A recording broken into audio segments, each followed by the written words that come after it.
Hi everyone, this is Tracy. I have a card share. This first card I created, I used my Copic markers and colored in this image from Tiddly inks.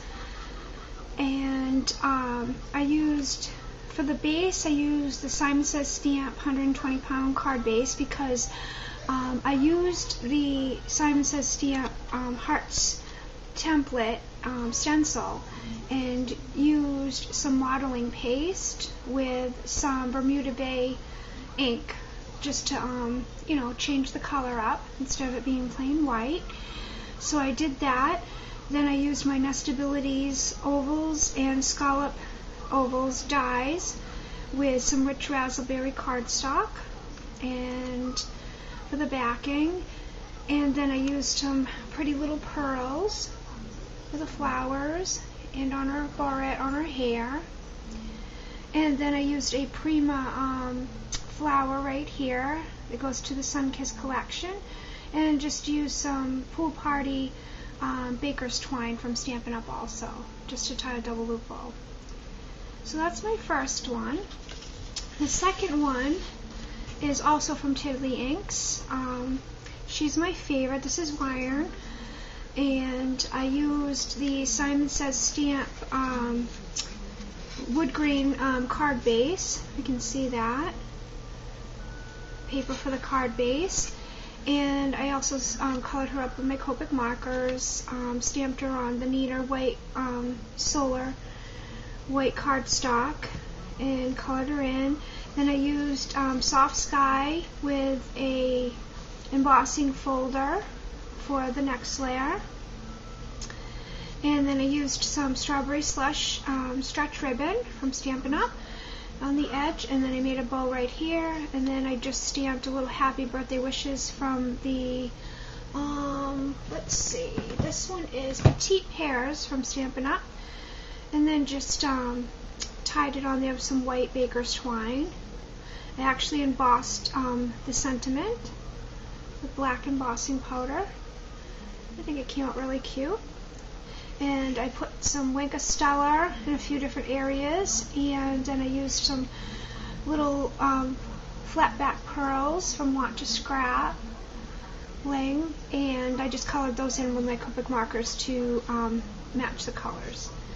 And then this next card excuse me, was inspired by Sherry Carroll over at Simon Says Stamp.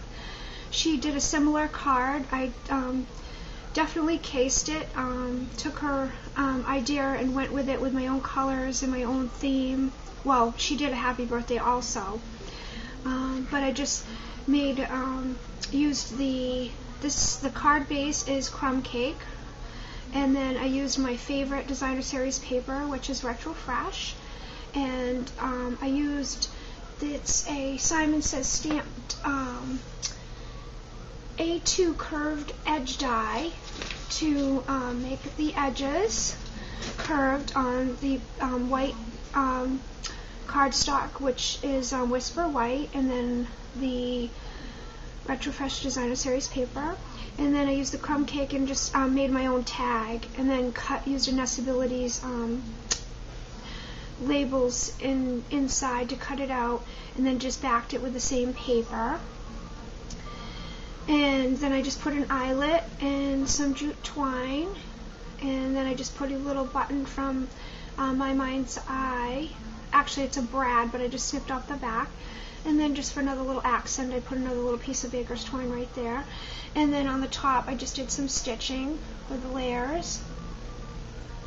And this happy birthday is the Simon Says Stamps Happy Birthday die, which I cut out of the Neener white cardstock also, and I layered them up to about 5 layers to give them some dimension so they look like chipboard. And then I just took my Wink of Stella, and I don't know if you can see it, but I just went over the the Happy Birthday chipboards, and then on the bottom of the different squares a little bit, and then the inside I actually decorated the same way. So thank you, Sherry, for your wonderful card that inspired me. And there's a couple cards, and I thank you for watching.